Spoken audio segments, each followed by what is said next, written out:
दोस्तों, असदुद्दीन ओवैसी जिस तरह से बिहार में टिके हैं उस पर बात करना बहुत जरूरी है। एआईएमआईएम ने आरजेडी की छीनी सभी सीटें फिर से जीत ली और साथ ही 8 सीटों पर आरजेडी को हरवाया भी है। ओवैसी ने चुनाव से पहले तेजस्वी को एक नसीहत दी थी। कहा था, चुनाव के बाद बच्चों की तरह सिसक सिसक कर मत रोना। हम बीजेपी और कांग्रेस को छोड़कर किसी के साथ भी गठबंधन के लिए तैयार हैं। ओवैसी आरजेडी के साथ गठबंधन करना चाहते थे। सीमांचल में 6 सीटें मांग रहे थे, लेकिन तेजस्वी नहीं माने और शायद उनकी ये बात ना मानना तेजस्वी को भारी पड़ गया है। पिछले चुनाव में भी ओवैसी ने 5 सीटें जीती थी, लेकिन उनके विधायक राजद के साथ चले गए थे। 4 विधायक राजद में शामिल हो गए थे। लेकिन इस बार ओवैसी ने फिर से अपनी पुरानी सीटें जीत ली हैं। ओवैसी ने 28 सीटों पर उम्मीदवार उतारे और अमौर, कोचाधामन, बहादुरगंज, जोकीहाट 22 सीट जीत ली है। 2020 में भी एआईएमआईएम ने यही सीटें जीती थी, लेकिन अमौर से जीते अख्तरुल इमान के अलावा 4 विधायक आरजेडी में चले गए थे। उस वक्त सबको लग रहा था कि ओवैसी की पार्टी कैंडिडेट की वजह से जीती है। वहीं दूसरी बार ओवैसी की पार्टी ने वहां से चुनाव लड़कर जीतकर ये साबित कर दिया कि दम एआईएमआईएम में है, कैंडिडेट में नहीं। कैंडिडेट वो कोई भी उतारते तो शायद वो जीत जाते। अब एआईएमआईएम ने न सिर्फ अपनी 5 सीटें दोबारा जीती, बल्कि महागठबंधन को सीधे 8 सीटों पर नुकसान भी पहुंचा दिया है। बिहार विधानसभा चुनाव में एनडीए को 202 सीटें मिली है। गठबंधन की 2 बड़ी पार्टियों में बीजेपी को 89 और जेडीयू को 85 सीटें मिली है। विपक्षी महागठबंधन सिर्फ 35 पर सिमट गया।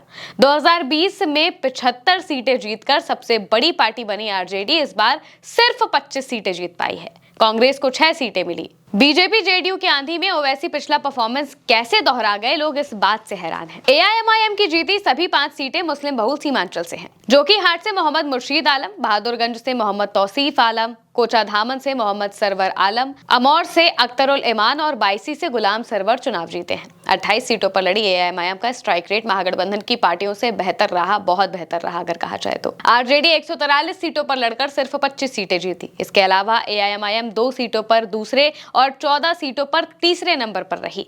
ठाकुरगंज में एआईएमआईएम प्रत्याशी गुलाम हसनैन 76,421 वोट पाकर दूसरे नंबर पर रहे थे। यहां से जेडीयू के गोपाल कुमार अग्रवाल जीते हैं, उन्हें 85,243 वोट मिले। आरजेडी के सऊद आलम 60,000 के आसपास वोट पाकर तीसरे नंबर पर रहे। अब यहीं से आप समझ लीजिए कि वोटों का बंटवारा कितने बड़े लेवल पर हुआ है। 76,000 वोट गुलाम हसनैन को मिले थे और वहीं दूसरी तरफ आरजेडी के प्रत्याशी सऊद आलम को 60,000 के आसपास वोट मिले थे। अगर इस वोट बैंक का बंटवारा इतने बड़े स्तर पर ना होता तो आरजेडी के जीतने के चांसेस बहुत ज्यादा थे, लेकिन बंटवारा हुआ और काफी अच्छे तरीके से हुआ। बलरामपुर में एआईएमआईएम के मोहम्मद आदिल हसन दूसरे नंबर पर रहे, उन्हें 80,000 वोट मिले। यहां से एलजेपी की संगीता देवी सिर्फ 389 वोट से जीती हैं। सीपीआईएमएल के महबूब आलम 89,141 वोट पाकर तीसरे नंबर पर रहे। अंतर आप साफ तौर से देख सकते हैं कि कितने बड़े लेवल पर वोटों का बंटवारा हुआ है। ये सीट पहले सीपीआईएमएल के पास ही थी। 28 में से 10 सीटों पर एआईएमआईएम को जीत हार के अंतर से ज्यादा वोट मिले हैं। इसमें से 8 सीटों पर महागठबंधन के प्रत्याशी को सीधा सीधा नुकसान हुआ है। मुस्लिम आरजेडी के कोर वोटर माने जाते हैं।